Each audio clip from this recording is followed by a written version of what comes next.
आज की डिबेट में बीजेपी प्रवक्ता ने कहा कि बाबा साहब ने 370 का विरोध किया था और बीजेपी ने इसे हटाया। इस पर कांग्रेस प्रवक्ता ने पलटवार करते हुए बीजेपी को संविधान के बारे में ज्ञान न देने की सलाह दी और कहा कि बीजेपी संविधान बदलने की बात करती है। वीडियो के अंत में कांग्रेस प्रवक्ता ने एंकर अंजना ओम कश्यप को भी बुरी तरह से फटकार लगाई।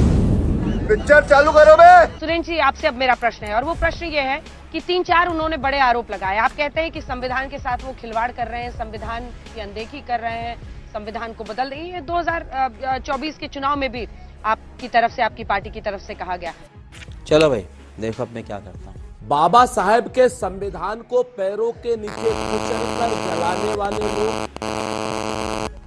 संविधान के प्रदत्त तिरंगे को सड़क पर जलाने वाले लोग, बाबा साहब के संविधान के प्रदत्त तिरंगे को अशुभ कहने वाले लोग आज की डेट में बाबा साहब के अनुयायी बनने की कोशिश कर रहे हैं। ये बड़ी अच्छी बात कही है। और आरक्षण खत्म करने वाले लोग बाबा साहब के अनुयायी बनने की कोशिश कर रहे हैं। अब इन लोगों की इन सारी बातों पर हंसी आती है। कहते हैं कि हमने 88 संशोधन किए। बिल्कुल किए भाई। वो 88 संशोधन आपकी पिछले 10 साल से सरकार है, उस जिस अध्यादेश के तहत या जिस उसके तहत हमने संशोधन किए थे उसी के तहत आप उनको रद्द कर देते। आप क्या उसमें अंडे सेक रहे थे, पकौड़ी तल रहे थे, क्या कौन सा स्वरोजगार कर रहे थे पिछले 10-12 सालों में? और ये सारी की सारी बातें आपको चुनाव के समय क्यों याद आती है? क्योंकि इसलिए याद आती है कि बाबा साहब के अनुयायियों का इन्होंने घोर रूप से अपमान किया है। बाबा साहब जिन जिन की आत्मा में पूरा करने दीजिए, उनको पूरा कर लेने नौकरी दीजिए। छीनने का काम किया है। उनको नौकरी छीनने का काम किया है। उनके संविधान को बदल करके कहीं ना कहीं आरक्षण को खत्म करने का काम किया है।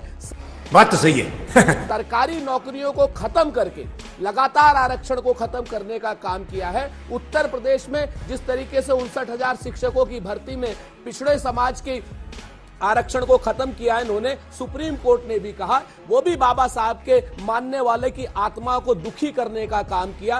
बेरोजगारों को रोजगार ना देना जिस तरीके से इन्होंने किया, वो भी बाबा साहब की आत्मा को दुखी करने का काम किया।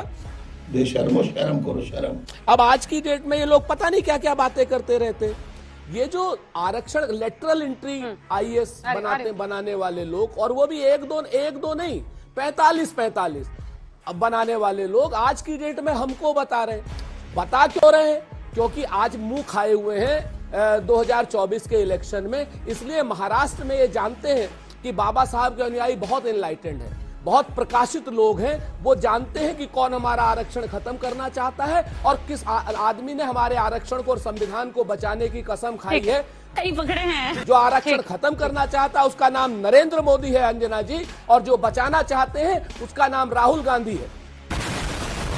ये चोर लुटेरों की सरकार है। ये चोर है, डकैत है, लुटेरे। अंजना जी हाँ बिल्कुल। अंजना जी 11 साल हो गए, आप नहीं थक गई हैं इन सारी चीजों को बार बार दोहराव में सुनते हुए? क्या इनको और सिर्फ चुनाव के समय सुनती हैं आप, बाकी 5 साल नहीं सुनती? बाकी 5 साल काट देंगे, बांट देंगे, गाड़ देंगे, ये कर देंगे।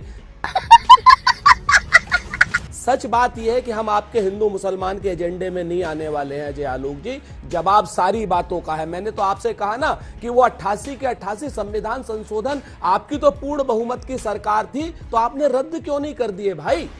ये हुई ना बात। और रही बात इस्लामीकरण की, देश करने की, तो जिस तरीके से आप आरोप लगा रहे हैं, अगर आपके पास पुष्टता है तो इसका सुप्रीम कोर्ट में आपको जाकर के हमारी पार्टी को रद्द करा देना चाहिए था, जेल भिजवा देना चाहिए था। आप जैसे लोग ऐसे थेथरई करते हैं, जब चुनाव आता है तब जाकर के इस तरीके की भाषा का इस्तेमाल करके, ताकि आपको ये नहीं बताना पड़े कि एयरबस की और 10 लाख करोड़ रुपए की जो इन्वेस्टमेंट मुंबई में और महाराष्ट्र में आनी थी वो गुजरातियों में क्यों चली गई। समझ रहे हो ना? आपको ये नहीं बताना पड़े आकर के कि यहाँ पर कपास के दाम क्यों नहीं दे रहे हैं आप। आपको ये नहीं बताना पड़े आपको प्याज के दाम, लेकिन एक भी जवाब नहीं दिया आपने। क्यों नहीं दे रहे हैं आप? एक सेकंड। अंबेडकर जी के भारत रत्न पर सुरेंद्र जी आपने कुछ नहीं बोला, उस पर एक जवाब तो बनता है। अभी बदत है भाई, अभी बदत है। एक नहीं, मैं 11 साल दे चुका हूँ जवाब।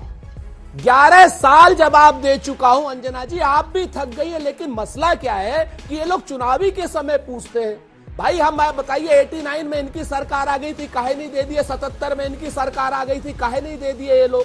अगर हम इनसे पूछे, क्योंकि हमारा काम करना होता है, लगातार किए हैं हमने। ये लोग जब क्या नाम भारत रत्न का राजनीतिक इस्तेमाल अगर करना चाहते हैं तो करें, इनकी इच्छा। हम इनसे पूछते हैं पलट करके कि 77 में क्यों नहीं दिया? जी वो बताइए लोग 77 में क्यों नहीं दिया, अगर इनकी हिम्मत है, हैसियत और हौसला है। Too many thoughts on my mind, I can't sleep at night, so I just keep writing. I don't need no help, I don't need